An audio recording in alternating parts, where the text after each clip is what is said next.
Hi everybody, this is Connie over here. Today's the day where I listen to all of your comments, and I understand that a lot of people can't get down on the floor because I certainly was there too at the worst flares of my days. And so I thought, as a physical therapist here in my clinic alone, I see a lot of arthritic pain and a lot of postural degrading types of symptomologies that I treat all day long. So I thought I would address that and kind of bring back to the importance of why you want to be moving, right? And so, your posture is everything. If we're here all day, we have mechanical degradation. As we get older, we are going to have degradation. We're going to get stenotic changes. Things are going to get stiff. And so we want to be doing this not only because we have lupus, but because we want to help our bodies to function better, right? I always tell my patients, it's like door opening and closing or tires on your cars, right? If one of the tires are rotated out of alignment, what happens? We're going to get that tire. We need to get that replaced pretty soon, and it affects the other three tires by degrading or wearing out, faster than you'd like it to be, right? So the whole part of posture training is for you to efficiently be able to utilize the muscles, get flexibility and strength so that you can be metabolically efficient, as well as retain all your joints that you have, so we prolong the use of them, right?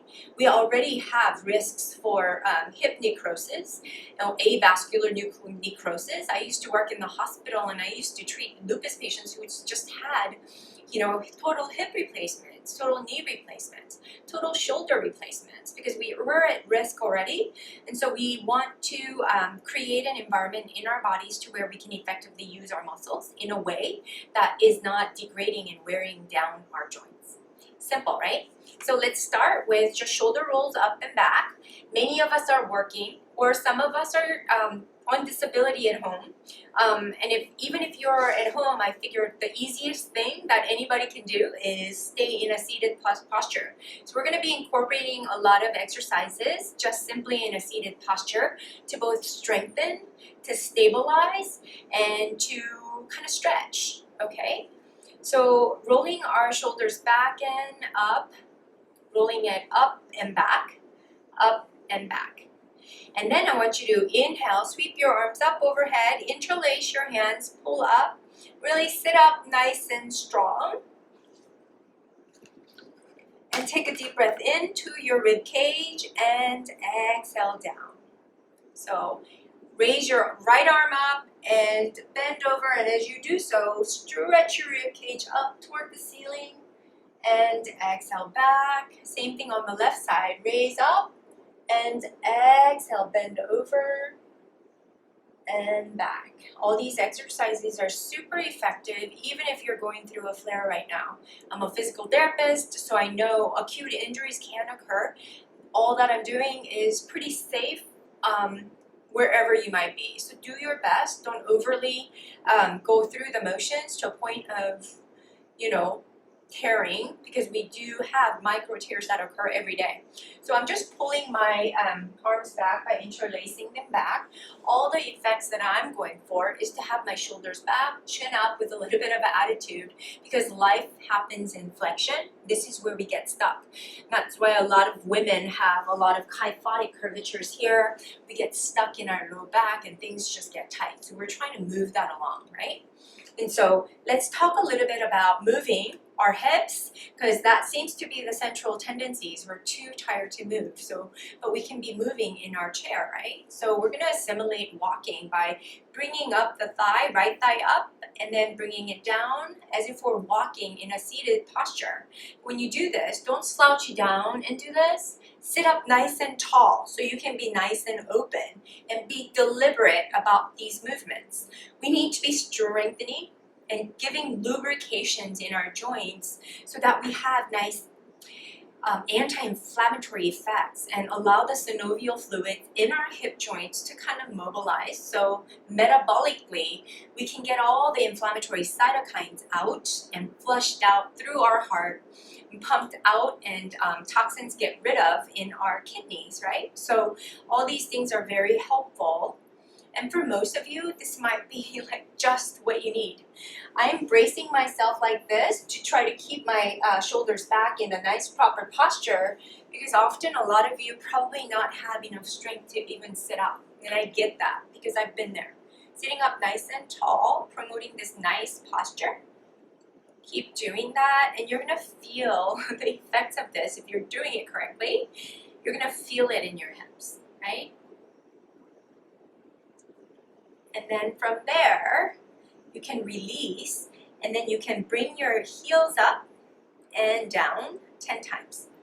2 and 3, 4,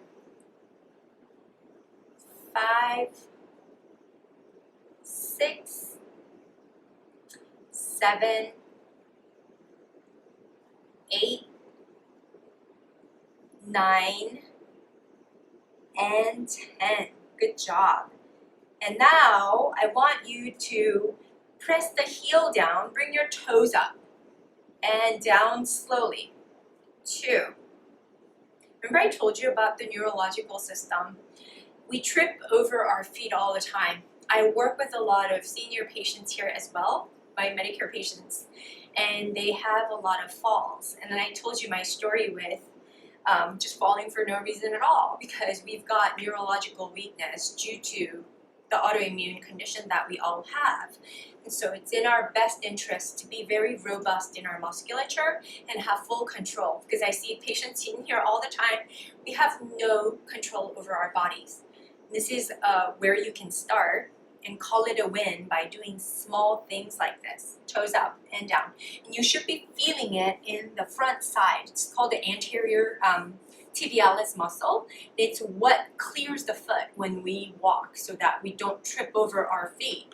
And some people have dropped feet as we get older because the nerve intervention to that muscle gets weakened over time because of the degradation that occurs in the spinal column, entrapping or pinching on the nerves that innervate our muscles, right? All these things pertain to us. So I can't encourage this enough, muster up enough inspiration to do this every day, okay?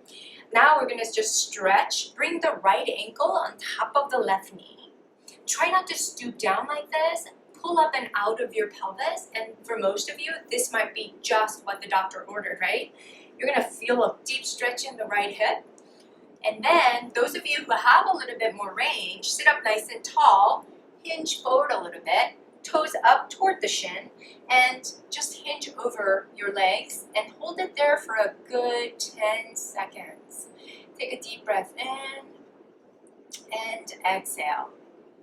Please pay attention to your posture throughout your day because pain tends to have us crouching forward like this. That's just not a very good posture conducive to healing. We need the energetic flow. We need the metabolic activity and enhancement. So it's going to behoove you to keep this up. Hold, and then come back. And then we're going to switch. We're going to place the left ankle on top of the right knee, toes up toward the left shin. Sit up nice and tall, pull up and out of your pelvis, and hinge forward from there. And you're going to breathe, take a deep breath in, and exhale for 10 seconds. Inhale and exhale. I hope this series of exercises are helping those of you who couldn't do it in the other videos. So don't get discouraged if you can't do it. It's just sort of setting small goals like that. It's a good thing. Yoga has really helped me in my lupus, so it's something that I promote. There's a lot more I can draw from. I'm also a Pilates instructor, so I can give you a lot of tips on how to control your posture. And I see the importance of this every day because functional decline is the hardest thing. So that's the hip stretch. Feel free to repeat that 3 times on each leg. And then see if you can straighten the right knee, sit up nice and tall, and then hinge forward like this to create a nice stretch in the back of the right leg, like the hamstrings, right? Sit up nice and tall, breathe, Some of you may not be able to feel it. For those of you, stand up and then hinge forward. Like for me, I have good flexibility there, so that's not really my issue. So I don't feel it as bad. So I'm gonna stand up like this. Those of you at home, you're gonna be here. Breathe. And then come back and do the exact opposite. Heel out, toes up, and hinge forward from the hips, and hold with the chest forward and breathe. For 5, 4, 3, 2, and 1. We're gonna come out slowly, and then this time what I want you to do is sit like a man. Sit up nice and tall on your chair. You're gonna walk your hands down your legs and be very careful. Your bum is on the chair, so it shouldn't be too much of a problem. I'm gonna hang my spine all the way down for a nice decompression and low back stretch. And breathe. Oh, I love doing this during the day. It really, really stretches the low back.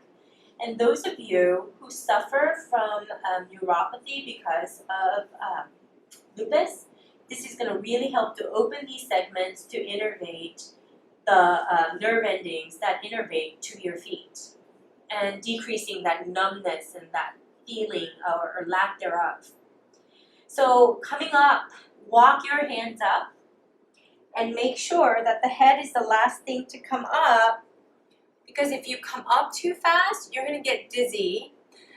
Because the blood has rushed to your head, which is a good thing because we don't have that much, or we don't do that often. This is a nice and safe, effective way for you to get that blood rush to your head. I know many of you suffer from headaches too, is a common thing.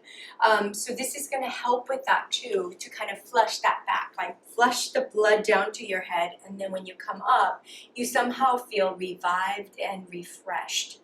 So I hope that this helped you. For those of you who have a lot of weakness, I'm going to kind of continue to do these series, then I'll kind of come back to being a little bit more sensible about what you can and cannot do. Even those of you who have a pretty functional life, this exercise sequence is going to surely help you throughout the day. So repeat that every day and see if it helps you. Please leave me comments or suggestions or requests. I can give you pretty much any exercises. This is what I do day in and day out. And please remember, even if you can't do something today, count small wins every day, okay? Positive attitude stumps any negativity, and we can change the mindset and really have healing powers over our body.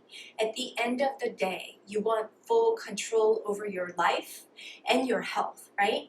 We can do that through our mind, and this does enhance our ability to create a lot of happy neurotransmitters like serotonin, dopamine, endorphin, and etc. So I'll see you guys next time.